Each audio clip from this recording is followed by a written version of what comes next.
GL Soni ji Delhi से। राधे राधे। राधे राधे गुरु जी, राधा वल्लभ श्री हरिवंश, आपके चरणों में कोटि कोटि प्रणाम। महाराज जी, मैं पेशे से सुप्रीम कोर्ट हाई कोर्ट में वकील हूँ। मेरे साथ प्रैक्टिस करने के दौरान वादी मतलब क्लाइंट की तरफ से धोखा हुआ। जब किसी क्लाइंट ने मुकदमा सौंपा और कहा कि वो 100% निर्दोष है, उसे मुकदमे में फंसाया गया है, मैंने पूर्ण ईमानदारी से उसको बरी कराया, नीचे से लेकर ऊपर तक, सुप्रीम कोर्ट तक। मगर जब क्लाइंट सुप्रीम कोर्ट में जीत जाने के बाद ये रहस्य उजागर करता है कि कानून अंधा है, उसे कैसे जीता जाता है, ये तो हम जानते हैं। उस समय बहुत बड़ी पीड़ा हुई। आप मार्गदर्शन करें, मैं इस पाप में कितना भागीदार रहा और इसका पश्चाताप क्या रहेगा? हाँ, वैसे तो मतलब दोषी हम बताया ना, कर्ता प्रेरक अनुमोदन।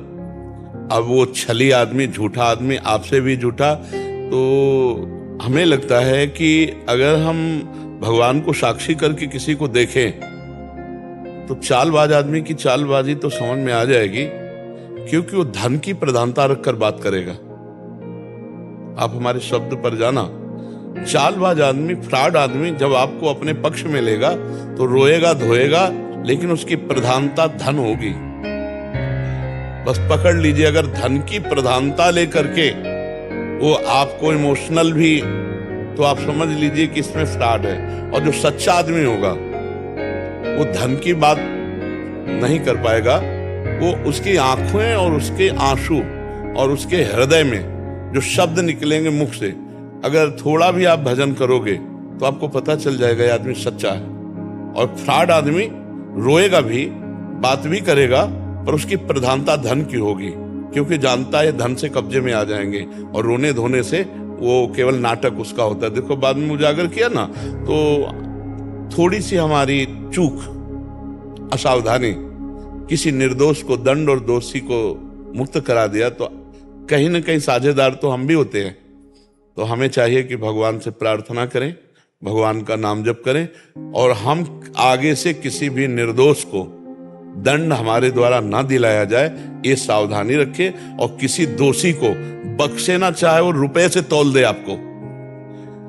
इतना तो हमें लगता है कि यदि हम भगवान का नाम जप करते हुए दृष्टि में दृष्टि मिला के देखें, तो उस समय उसकी दृष्टि में, भगवान चूंकि हम सबके अंदर बैठे ना, उसकी दृष्टि में ऐसी हरकत हो जाएगी, आपको समझ में आ जाएगा कि फ्रॉड आदमी है पक्का। मुझे तो ऐसा लगता है कि कितनी भी चतुराई वो करे, जैसे आग को कितने भी कपड़ों से ढको, ढकेगी नहीं, ऐसे पापाग्नि उसके चेहरे से, उसके नेत्र से झलकेगी।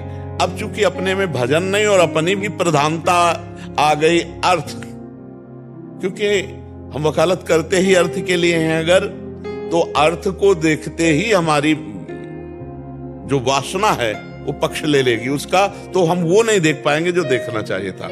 अगर हमारा लक्ष्य है कि हम एक वकील हैं और हमारा कार्य वकालत करके निर्दोष की रक्षा करना और दोषी को दंड दिलवाना, अब आपको रुपया नहीं प्रेरित कर सकता, अब आपके आंख में रुपया पर्दा नहीं डाल सकता। कहीं ना कहीं ये दो प्रकार की चूक हुई, अर्थ की प्रधानता और भगवत विस्मरण, क्योंकि भगवान सर्वसाक्षी दोनों में, आप में भी और उसमें भी विराजमान है। अगर भगवान का चिंतन करते हुए देखें तो निश्चित अनुभव हो जाए, आपको संकेत मिलेगा ये पापी है, ये छलिया है, ये कपट भरे वचन बोल रहा है, और उसकी पहचान हो कि अर्थ की प्रधानता रख करके बात करेगा। तो अब उस भगवान से क्षमा मांगिए, और आगे किसी भी दोषी को कितना भी रुपया दे, बख्शिएगा नहीं अपनी वकालत में। हाँ, जैसे हमको एक बहुत से वकील साहब आते रहते हैं, तो उन्होंने हमसे कहा कि हमारा तो व्यापार ही है ये, तो आपका, हमने कहा अगर व्यापार है तो बुरा लगेगा। अब हम आपसे प्रश्न करते हैं, आपकी बहन के साथ कोई छेड़खानी करे और वो आपके पास आकर कहे कि हम आपको रुपया देंगे, तो आप क्या करोगे? उसको हर प्रयास दंड देने की बात करेंगे ना। लेकिन अगर कोई और की बहन के साथ आप उसे स्वीकार कर लेते हैं, तो इसका मतलब है आप धर्म भ्रष्ट हैं। आप विश्वास मानिएगा, आपके भाई के साथ किसी ने बहुत बड़ा अहित किया और आप जानते हैं, और फिर इसके बाद वो पैसा दे, तो आप मानेंगे क्या? नहीं। लेकिन दूसरे भाई के साथ किया, फिर हम मान जाएंगे। इसका मतलब है आपकी दृष्टि धर्म प्रवृत्ति नहीं है।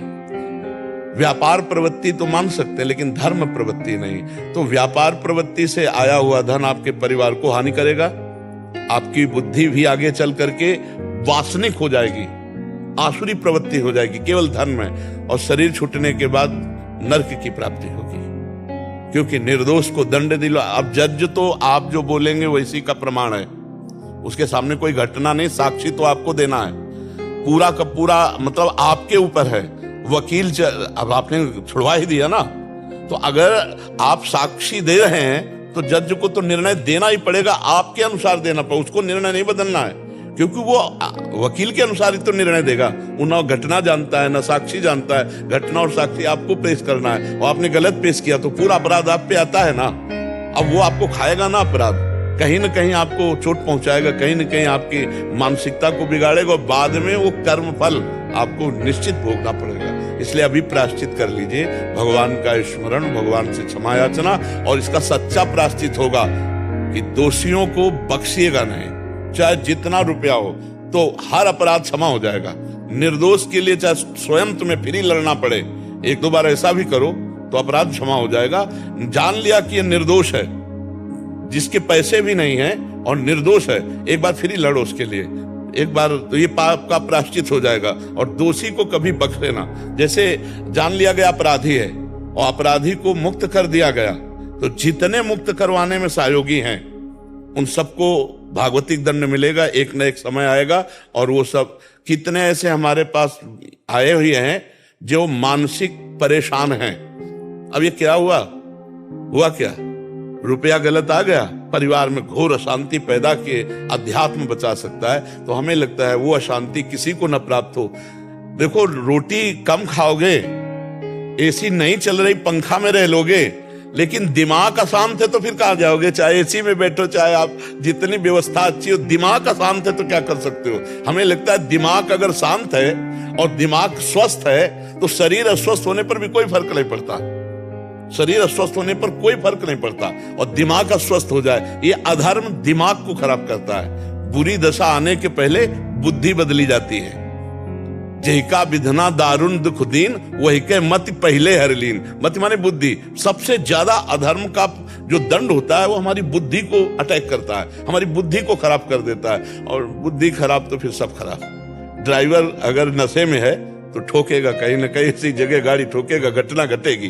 तो हमारे जीवन का ड्राइवर है बुद्धि, अगर बुद्धि भ्रष्ट हो गई तो सब भ्रष्ट हो गया। तो इसलिए सावधान रहिएगा, और बहुत अच्छी आपके पास विद्या है।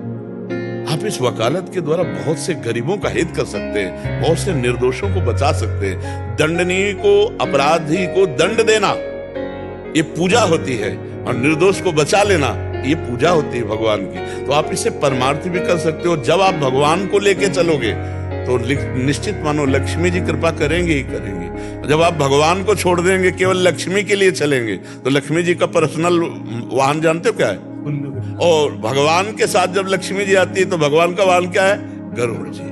साम वेद का गान करते अर्थात ज्ञान विज्ञान संपन्न, और भगवान नारायण सहित लक्ष्मी जी पधारे तो शांति बनी रहेगी। और अगर लक्ष्मी जी केवल आई तो फिर उनका वाहन उल्लू है। उल्लू का और दोष है कि दिन में दिखाई नहीं देता, रात में दिखाई देता, अर्थात ज्ञान में वो अंधकार में रहता है और अज्ञान में उसे प्रकाश दिखाई देता है। पापाचरण प्रवृत्तियां उसकी बढ़ने लगती हैं, परिस्त्री गमन, मदिरा पान, पार्टी बाजी, ये सब जब नारायण रहित लक्ष्मी जी आएंगी, अगर नारायण के सहित आएंगे तो धर्मयुक्त जीवन रहता है। तो आप बहुतों की जान बचा सकते हैं, बहुतों का जीवन बचा सकते हैं। जहां तक हो सके आप निर्दोष की रक्षा कीजिए और दोषी को बख्शिएगा नहीं, और यही प्रायश्चित हो जाएगा।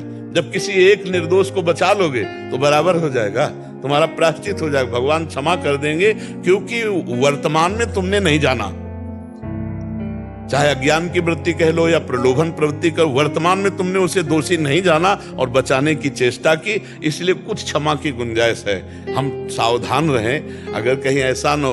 देखो, कई ऐसे होते हैं जो बहुत गरीब और दुखी होते हैं, और जब वो निर्दोष दंड पाते हैं तो भगवान की तरफ आह भर के, वो आह जब लौट के आपके पास आएगी वो बहुत खतरनाक होती है। दुखिया को न सताइए, दुखिया देगा रोए, और जब दुखिया के मुखिया सुने तब तेरी गति का होए। इसलिए बहुत डरना चाहिए किसी दुखी को। हाँ, अगर अपराध किया है तो हम दंड देंगे, यही हमारा विधान है, तो हम पूजा ये पूजा मानते हैं। अब जैसे कोई बदमाशी कर रहा है, चोरी कर रहा है, और ये 4 डंडे उसके जमा रहे हैं, तो भगवान की पूजा हो रही है। क्योंकि वो गलत आचरण कर रहा है, उसकी धुलाई हो रही है, उसके अपराधों का मार्जन हो रहा है। तो ये बात समझना होगा। सत्संग अध्यात्म ऐसा नहीं सिखाता।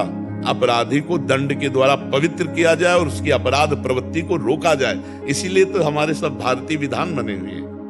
वैसे आपकी बुद्धि बहुत पवित्र है जो आप इस प्रश्न को करके प्रायश्चित करना चाहते हैं, नहीं तो प्रायः कौन देखता है। माफी चाहते। उसके बाद मैंने 4 जो है, जो माताएं रहती है, बुजुर्ग रहती है, उनके बच्चे तंग करते हैं, उनको न्याय नहीं मिलता है, तो उनके मैं केस फ्री ऑफ कॉस्ट अपने कॉस्ट से लड़ता हूं। हाँ बिल्कुल ठीक है।